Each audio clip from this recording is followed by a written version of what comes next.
The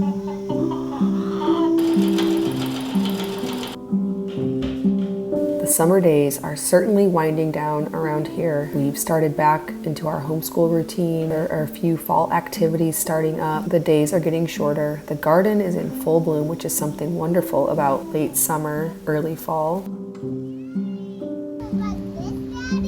We have been doing some sprucing up and cleaning up. I have a few new recipes to make, a dress to sew for an event. So join me as we're just spending the last of these slow summer country days together.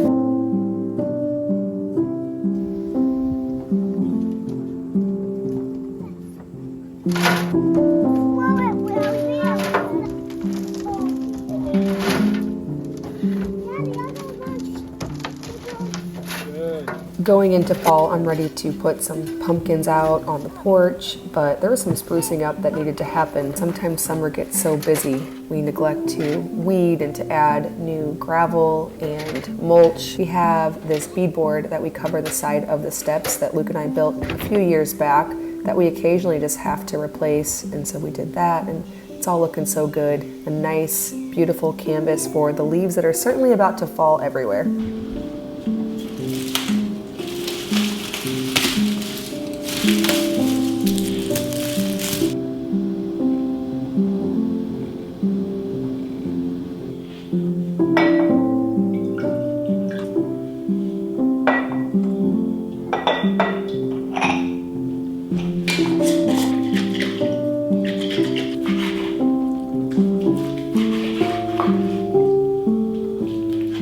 This recipe for Greek chicken orzo pasta has been over on the blog for quite a while, but I haven't made it on here, I don't believe, and it is great for summer bounty. If you have zucchini and tomatoes and onions, a lovely little pasta with chicken that comes together real easily and is absolutely delicious. You can go to farmhouseonboone.com, just search Greek up in the search bar, and you can print this one off and enjoy really any time of year, but it's especially great when you have fresh vegetables from the garden to work with.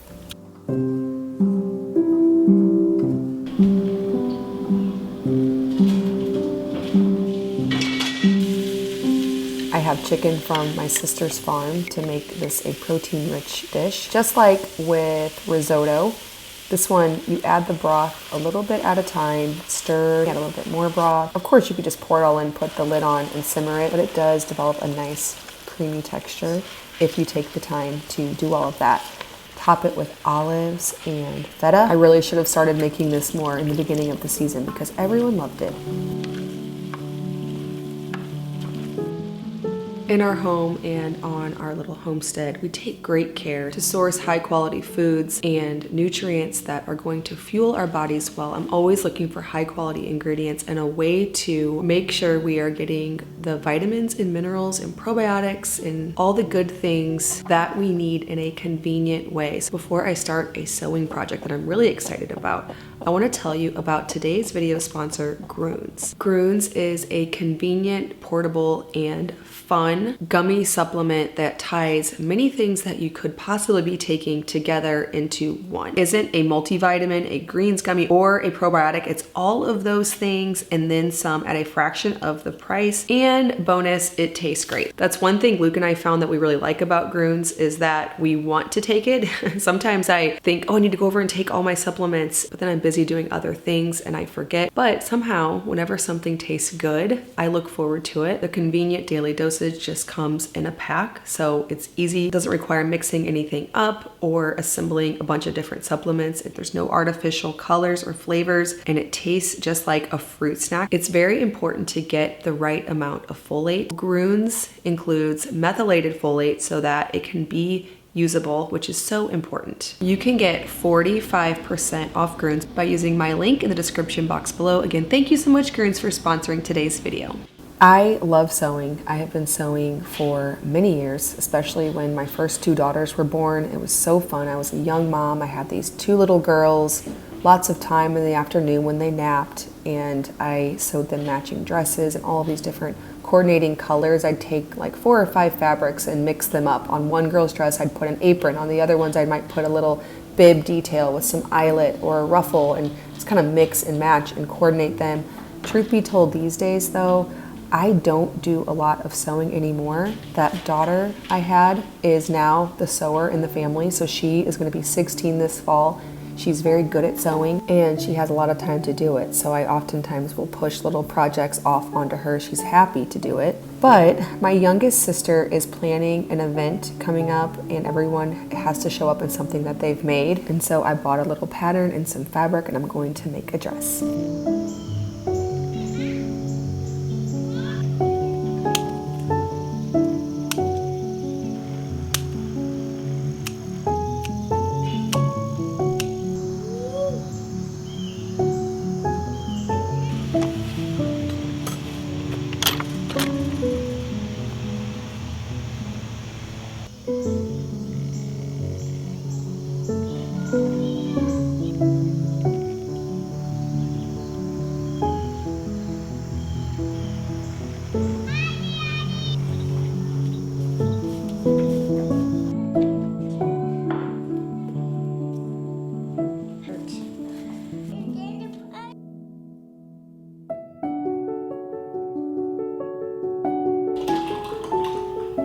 Another recipe from the blog that I don't think I've made on here is a strawberry cheesecake ice cream.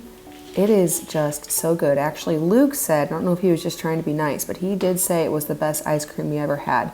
It's good because it's sweetened with honey, and then also it includes 5 egg yolks. Now when I made my lavender ice cream a couple weeks ago on here, I cooked the custard, which is really good and it makes it very creamy.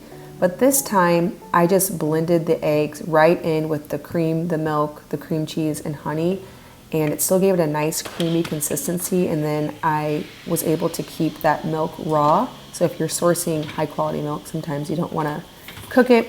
I'll do it though sometimes if it's something that I think will improve the flavor, but I mostly prefer not to.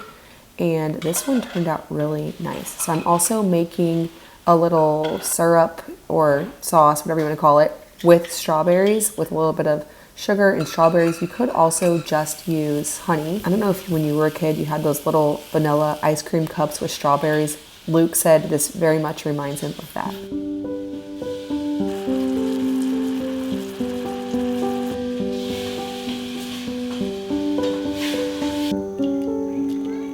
Again, for exact measurements, head over to farmhouseonboone.com, search strawberry cheesecake, and you can print the full recipe off.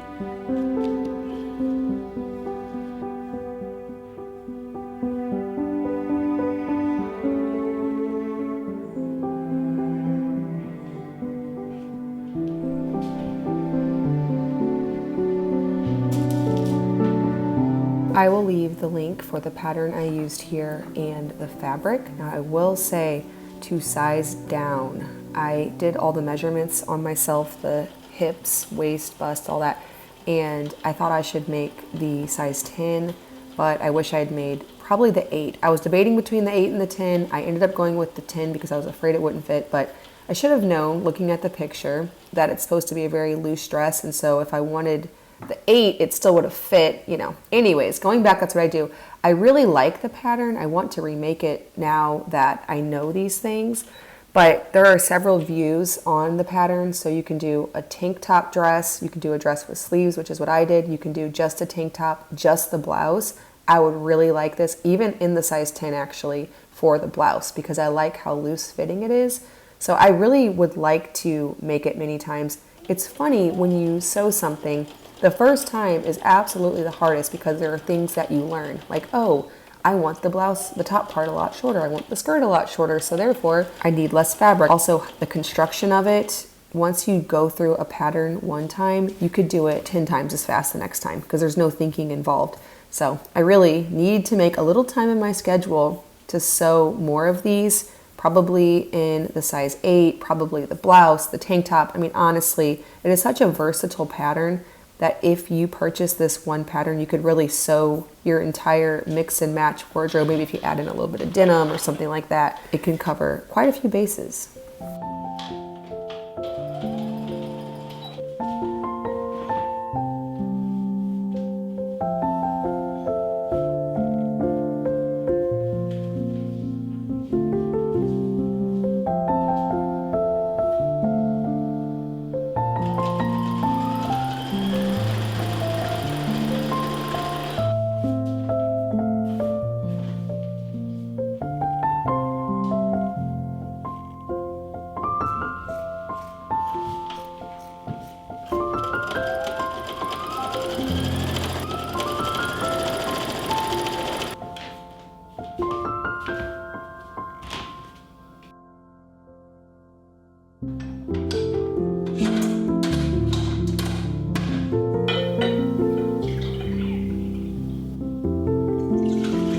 am preparing some dough for sourdough garlic knots. It's kind of like sourdough garlic bread, but a fun little shape. We will have this tomorrow with lunch. Always good to have something bread related around. I can never have too much of that.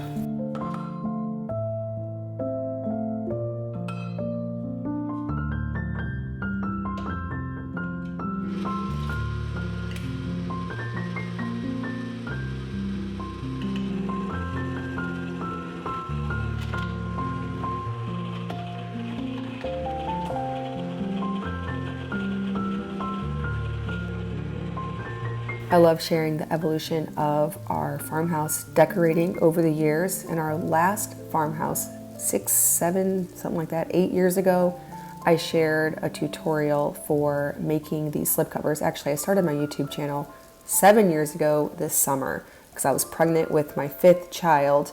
Anyway, somewhere around there, I slipcovered these chairs in bleach drop cloth. They held up for a long time, so many washes. Of course, they're constantly covered with blueberry hands and dirt and all the things. They have worn out their welcome in the living room because they've been patched and redone so many times. I moved them into a couple of the kids' rooms as a little place to sit and read a book, so they're not gone, but I brought in some new chairs from Grandin Road, and I'm very excited about them.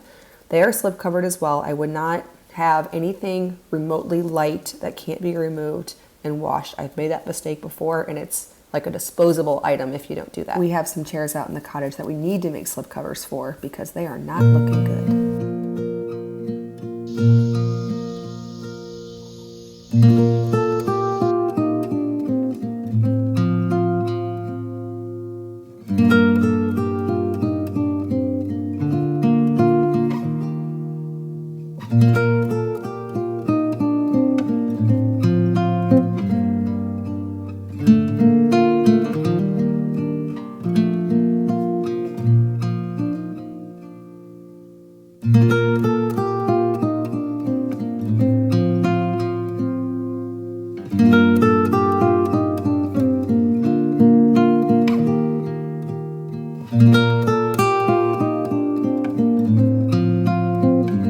Up my garlic knots this morning, I'm mixing up some butter and fresh garlic.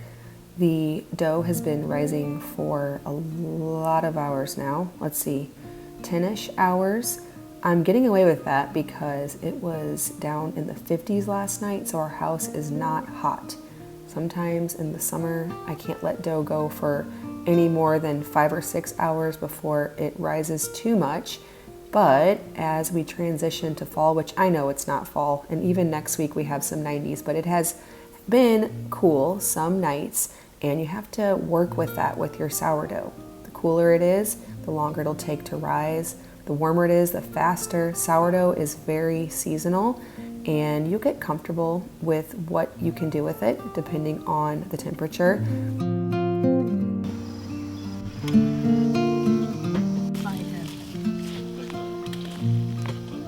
Leave those if they're small. Only grab them. Exactly what it is. Hang on. Not working.